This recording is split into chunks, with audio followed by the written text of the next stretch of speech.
Fidèles téléspectateurs, bonsoir et bienvenue à cette édition de journal sur votre média Eva Patrick TV2. Voici les sommaires. À Washington, les tons s'est durci. Les congrès américains envisagent des sanctions contre Kigali, tandis que l'accord de paix peine à produire des résultats sur terrain. À suivre dans cette édition, à Goma, l'insécurité continue de frapper, 2 morts en quelques jours et une population qui réclame des réponses face à la recrudescence de violence. Enfin, la transition politique franchit une étape importante au Sankourou.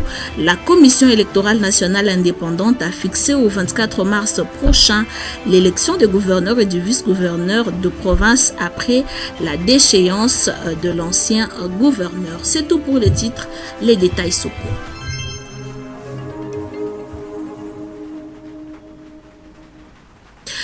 Rebonsoir très chers téléspectateurs. À Washington, les temps s'est durci. Les congrès américains envisagent désormais des sanctions contre le Rwanda en cause l'absence des résultats tangibles de l'accord de paix signé pour l'Est de la République démocratique du Congo alors que les violences se poursuivent sur le terrain. Suivant.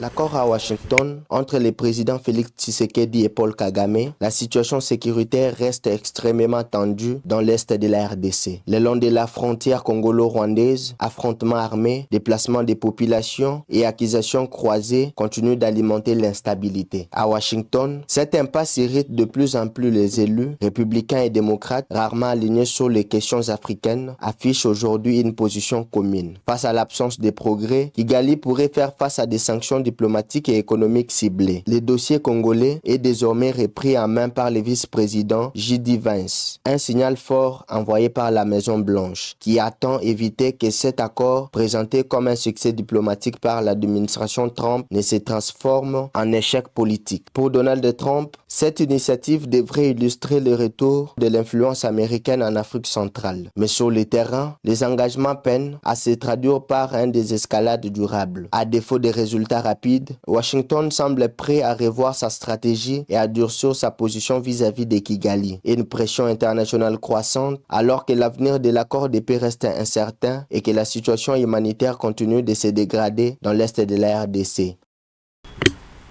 Parce que nous parlons de l'Est de la République, mesdames et messieurs, nous sommes dans la ville de Goma qui est une nouvelle fois frappée par des violences. En l'espace de quelques jours, une femme a été tuée à son domicile dans les quartiers Kisika, tandis qu'un étudiant de l'Ista Goma a été retrouvé mort à proximité du campus. 2 drames qui relancent les débats sur la sécurité dans la ville. Reportage.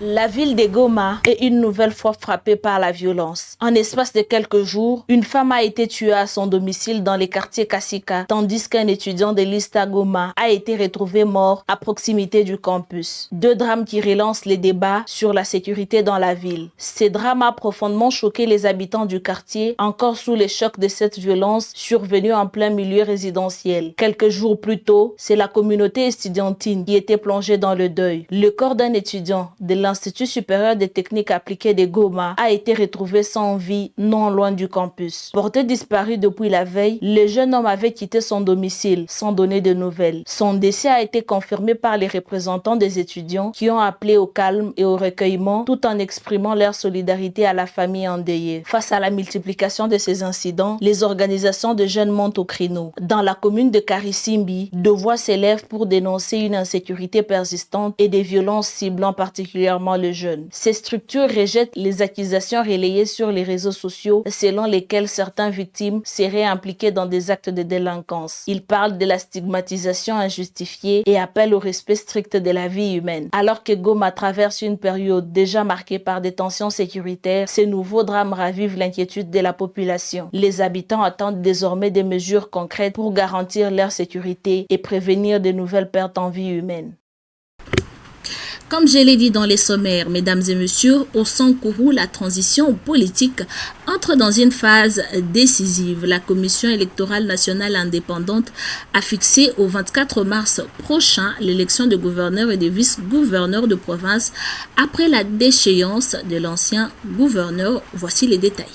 La province du Sankourou connaîtra bientôt ses nouvelles autorités. La Commission électorale nationale indépendante a rendu public les calendriers électoraux devant conduire à l'élection des gouverneurs et de son adjoint. Cette décision intervient à la suite de la destitution de l'ancien gouverneur par l'Assemblée provinciale lors d'une plénière tenue à Lusambo au mois de mai 2025, créant ainsi un vacance à la tête de l'exécutif provincial. Selon la CENI, la nécessité d'assurer la continuité institutionnelle a conduit à l'élaboration de ces chronogrammes. Celui-ci prévoit plusieurs étapes, notamment le dépôt et l'examen des candidatures, la publication des listes des candidats, ainsi que le traitement d'éventuels contentieux par la Cour d'appel du Sankourou. La campagne électorale se déroulera du 20 au 22 mars. Le scrutin proprement dit aura lieu le 24 mars, au cours duquel les députés provinciaux seront appelés à élire les gouverneurs et les vice-gouverneurs. En cas de litige, la justice administrative interviendra avant la proclamation des résultats définitifs attendus pour le 10 avril. Ce processus électoral fait suite à une démarche du gouvernement central. Les ministres en charge de l'Intérieur avaient saisi la CENI conformément à une décision de la Cour institutionnelle rendue en octobre 2025, laquelle avait confirmé la déchéance du gouverneur et reconnu la vacance du pouvoir exécutif provincial. Après la publication définitive des résultats et l'épuisement de voies de recours, le dossier des élus sera transmis au président de la République pour leur investiture prévue à mi-avril.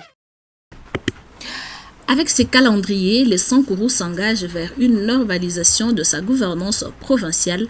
Les prochains jours seront donc déterminants pour les acteurs politiques et les élus appelés à choisir les futurs dirigeants de la province du Sankourou. Au Congo central, une décision institutionnelle majeure vient d'être prise. Le bureau de l'Assemblée provinciale a autorisé l'ouverture de poursuites judiciaires contre le gouverneur de province Grace Bilolo dans un dossier de gestion présumée irrégulière de finances publiques. Reportage. Réunis ce mercredi, les membres du bureau de l'Assemblée provinciale du Congo central ont examiné une requête émanant du procureur général près la Cour de cassation en toile de fond de soupçons de détournement de fonds publics visant le gouverneur de province. La demande du parquet s'appuie sur les conclusions d'une mission de contrôle de gestion menée par l'Inspection générale des finances au mois d'octobre 2025. Cette mission avait passé au crible la gestion financière du gouvernement provincial, des entités territoriales décentralisées ainsi que de la redevance provinciale. À l'issue des échanges, le bureau de l'Assemblée provinciale a décidé, à l'unanimité de ses membres, d'accorder l'autorisation sollicitée. Une décision prise dans le strict respect des textes internes de l'institution. Les élus provinciaux soulignent qu'il s'agit avant tout de permettre à la justice de faire son travail, tout en rappelant que le gouverneur concerné bénéficie pleinement de sa présomption d'innocence. Avec cette autorisation, le parquet près la Cour de cassation est désormais habilité à instruire le dossier. Une étape judiciaire importante qui marque un nouveau tournant dans la lutte contre la mauvaise gouvernance très suivie par l'opinion publique du Congo central. Parlons santé. Dans cette édition, l'épidémie des rougeoles progresse en République démocratique du Congo. En une seule semaine, plusieurs dizaines de décès ont été enregistrés à travers les pays, poussant les autorités sanitaires à tirer la sonnette d'alarme et annoncer une campagne nationale de vaccination prévue pour le mois de mars suivant. La situation sanitaire se dégrade. Au cours de la 3e semaine du mois de janvier, au moins 24 décès liés à la rougeole ont été recensés sur l'ensemble du territoire congolais. En seulement 7 jours, près de 2000 nouveaux cas ont été signalés selon les autorités de la santé. Les provinces du Nord Kivu et du Sud Kivu figurent parmi les zones les plus touchées, des régions déjà fragilisées par des crises humanitaires répétées où l'accès aux soins reste limité et la couverture vaccinale insuffisante. Les enfants sont les principales victimes de cette flambée. Les plus exposés sont ceux âgés de 1 à 5 ans. Le médecin pointe un faible taux de vaccination dans plusieurs zones de santé, favorisant la propagation rapide du virus. Très contagieuse, la rougeole se transmet facilement lorsque l'immunité collective est insuffisante. Chez les enfants non vaccinés, la maladie peut entraîner de graves complications, parfois mortelles. À l'urgence, le ministère de la Santé annonce une réponse d'envergure. Une vaste campagne de vaccination contre la rougeole et la rubéole est programmée pour mars prochain. Elle ciblera environ 22 millions d'enfants âgés de 6 mois jusqu'à 14 ans, avec pour objectif de freiner durablement la transmission du virus. Elle rappelle que la vaccination demeure le moyen le plus efficace pour prévenir la maladie et invite les parents à faire vacciner leurs enfants afin d'éviter une aggravation de la situation avant le lancement de la campagne nationale. Une alerte sanitaire mobilise les autorités locales. Nous sommes au Maniema. 10 personnes présentant des signes évocateurs du Mpox ont été découvertes dans une salle de prière au quartier Ndeka. Une partie des cas a été évacuée vers l'hôpital général de référence, tandis que d'autres ont, dans un premier temps, refusé la prise en charge médicale. Les détails.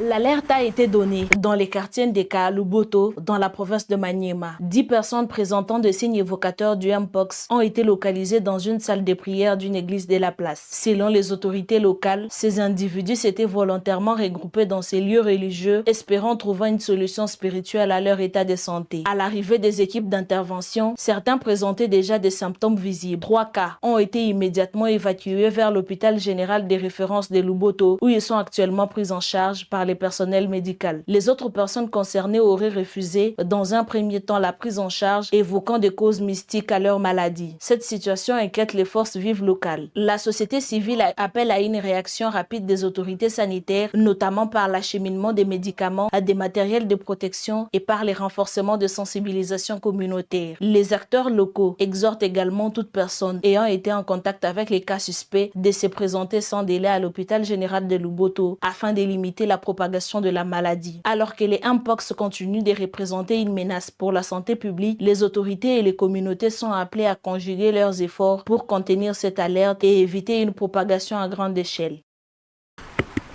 Prenons ces derniers éléments avant de mettre fin à cette édition. À Kinshasa, les ministères provinciaux de la santé publique décident de remettre de l'ordre dans le secteur de morgue. La capitale compte de nombreuses installations qui ne respectent pas les normes, exposant parfois les habitants à des risques sanitaires. Face à cette situation, les autorités imposent de nouvelles règles strictes pour encadrer leur fonctionnement. Reportage. Depuis plusieurs années, les morgues se sont multipliées dans de nombreux quartiers de Kinshasa. Certaines se trouvent très proches des habitations et fonctionnent sans autorisation officielle. Ce phénomène inquiète les riverains qui dénoncent les risques pour la santé et l'environnement. Pour y remédier, le ministère provincial de la Santé a publié un communiqué rappelant les nouvelles règles. Désormais, une morgue ne peut être installée ou exploitée que si elle est rattachée à un hôpital reconnu. Toute personne ou entreprise privée qui souhaite ouvrir une morgue devra obtenir au préalable une autorisation écrite des autorités sanitaires. Les normes d'hygiène, de salubrité et de sécurité deviennent obligatoires. Les installations qui ne respecteront pas ces critères s'exposent à des sanctions, allant jusqu'à la fermeture immédiate. L'objectif est de protéger la population et d'améliorer les conditions de conservation et de traitement des dépouilles. Mais ce n'est pas seulement une question des bâtiments, le personnel des morgues est également concerné. Les ministères exigent désormais que tous les employés soient formés et certifiés pour assurer un travail professionnel et respecter la dignité de défunt. Cette mesure vise à mettre fin aux pratiques informelles et artisanales qui existaient jusqu'à présent.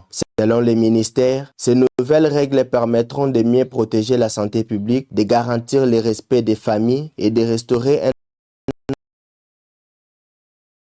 ordre sanitaire capital, contrôle sur les funéraires jusqu'à la limite. L'autorité appelle les responsables des morgues à ces règles. L'objectif est clair, sécuriser, protéger les habitants et garantir un traitement digne des corps dans toute la ville de Kinshasa. Mesdames et messieurs, tout est bien qui finit bien. C'est la fin de cette édition de journal réalisé par Jean-Archange Kambalé sous la supervision d'Israël Kadima. L'actualité c'est demain avec Gloire Ngomba Kadima et je vous retrouve la semaine prochaine. Portez-vous bien et à très bientôt.